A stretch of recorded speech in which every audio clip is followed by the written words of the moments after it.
Welcome back to my lecture series. This is Archana K, Assistant Professor in Department of Management Studies in SNS College of Technology.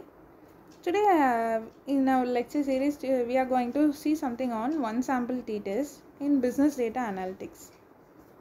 What we are going to see? One sample t-test. It's time for recap. In our previous video, what we have seen is how to calculate, how to know our salary, what we have salary research and career exploration, how we are going to explore our career and what is our salary, how we are going to see on how to see our salary and what we have done is we have seen some researches, etc. Here is a small case study which helps us to do one sample t-test. With this case study, we are going to do one sample t-test.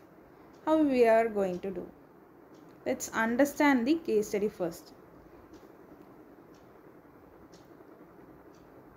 Yes, in Best Electronics company, they are taking it's a electronic gadgets and device company. They are selling a wide range of electronics gadgets and devices, and this company takes a customer satisfaction seriously and conducts regular surveys to assess their customers overall experience. They are taking this to know whether the services are proper and how their satisfaction levels are, and their management believes that average customer satisfaction score is around 8.5. They are giving the score also, average score is also 8.5 on a scale of 1 to 10. In 1 to 10 we are getting 8.5 average scale. Then however, they want to verify this claim and determine if the customers are genuinely satisfied with their service. So for this, we are going to see whether the customer is satisfied with their work or they are not satisfied with their work. So overall, we are going to see on customer satisfaction with one sample t-test. Okay. For one sample t-test, we should have values. What are the values we need to have?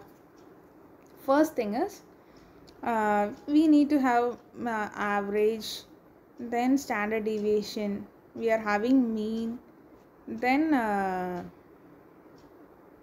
sample size, etc. Hypothesis formulation. What do you think on hypothesis formulation? How all it helps us to know for what purpose we are doing hypothesis? We are taking the survey, right? Customer satisfaction survey we are taking. In that we should know whether the customer is satisfied with the Best Electronics or they need to do more on their service and provide good things for their customers to retain their customers. That is through null hypothesis, and there are two types of hypothesis. That is, one is null hypothesis and another one is alternate hypothesis. We need to write what is null hypothesis. Guys, please understand that null hypothesis, in an easy way we can keep it as no. Null means no. Okay, I am giving a short form. Why? Because I'll explain it later. In alternate means yes. In null hypothesis, there will be always no significance difference between two groups, or significance between the customer satisfaction and the service. Okay. In alternate hypothesis, there is a difference between the customer satisfaction and the service. Like the two ways we can formulate the hypothesis. Okay. First one is null hypothesis and next one is alternate hypothesis. What is data collection? Yes. Data collection is how from where we are taking the data on the customer satisfaction. Yes, we are taking on Best Electronics, and we are taking nearly 40 customer satisfaction scores on which the survey was conducted by the Best Electronics. They are given the average scale of 8.5. okay, from the scale 1 to 10 with the higher values on customer satisfaction. This is one sample t-test.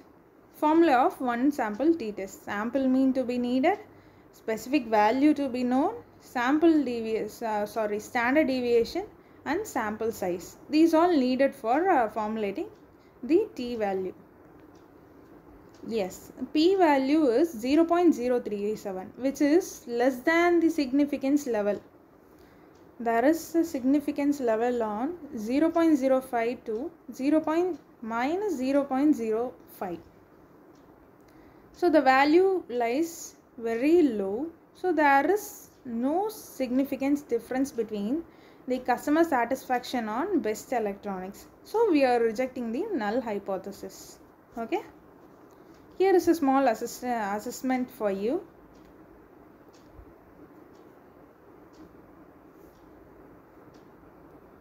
Thank you.